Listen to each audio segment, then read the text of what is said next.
Alan, we've got like another film to review that I haven't seen. Yeah, let me talk about After Yang. This is one that to me it's indicative of kind of the pretentiousness that we have of filmmaking in a way. It's a weird story. It's based on a short story, and I think it should have been a short film instead of a feature film. Stars Colin Farrell, and it's basically he's in this family. It's somewhat in the future. Him and his wife just adopted a Chinese girl, little girl, and as a way to kind of ease her into their lives and to kind of keep her connected with her Chinese culture, they buy a synthoid, a Chinese synthoid named Yang, and he kind of serves as her brother. He's the synthoid is an adult, I would say a young adult, and he teaches her Chinese. He teaches about culture, and the little girl Mika, she falls in familial love with Yang. She's very attached to him. And then one day after a global dance competition, the Yang just kind of breaks down, and from there they need to get him fixed because Mika is too attached to him and she's heartbroken and wants Yang back. But because of the cost of a synthoid, they bought it refurbished, like you would buy a refurbished Macintosh. So it's not under warranty. He has to go around town finding someone who will fix it for a price that he can afford. And then later there's this conspiracy that's found out is that Yang is basically spyware.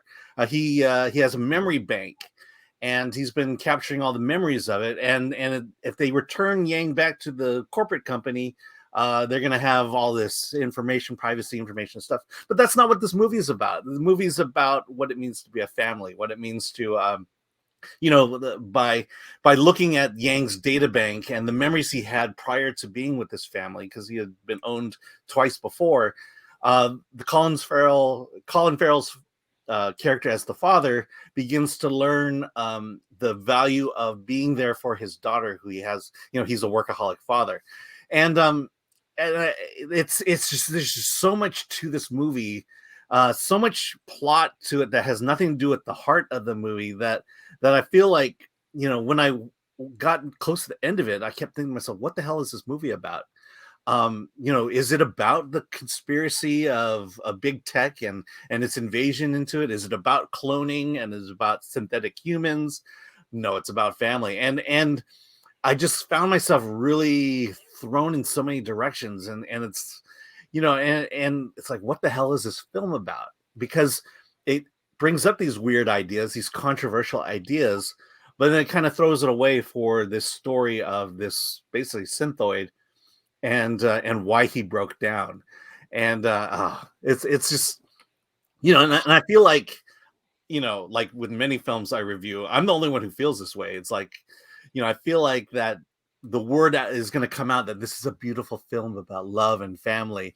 And I'm sitting here just going, what in the world am I supposed to feel about this film? And the other thing is, why am I supposed to feel so much sympathy for a robot, for an android? You got me with Data, but that's as far as I'm going to go.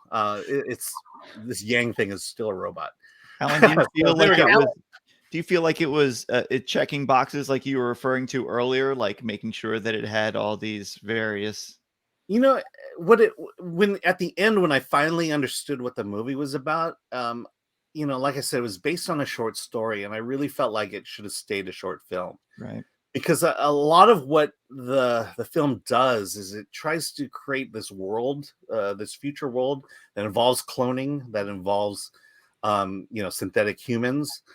But it brings it up, but it never really resolves it, and there's never really any tension behind it, any conspiracies behind it. It just served as a distraction to what the true heart of the story was. And I felt like if you just stick with what it means to be a family, what it means to be a father to a daughter, that you have a much more powerful film. Well, Alan, first of all, your description of this movie is the first movie I haven't seen that I'm actually really excited about and I want to see. It's like if TikTok moved in with you. You know, like, so I like that aspect. I like the aspect of having a mistrust of big tech. I mean, big tech, it's almost like I feel my feelings about big tech are it's going to save us and enslave us at the same time. And it really has done that, right? Like it's like having a social media account is like having a loaded weapon. You know, you can, I mean, you can save you, and at the same time, it can destroy your career if you say something that the mob does not like on social media. But I really love how you describe this movie, and it makes me want to see it even more. And I love indie sci-fi because I feel like independent sci-fi has like this sort of like it's a synthetic human, right? But like it's just sort of one aspect, almost like an episode of the Twilight Zone. I mean, you mentioned it might make a better like short film than a feature, but wow, that's that. After Yang, even the things you said about it that sound like you didn't completely love it, I still want to see it because I think the ideas in the film really feel worth discussion. I mean, the only thing I'll say about that is it brings it up, and it's very interesting how it's brought up. It's mostly done in conversation, and it's never really resolved or brought to any really meaningful point at the end of the movie. So I'll say that about that. But yeah, I think that's the thing is I was so interested in that aspect of it that when it went away and got into the emotion of the story, that it was like, well, why did I just spend that? You know, unresolved. That's how I felt.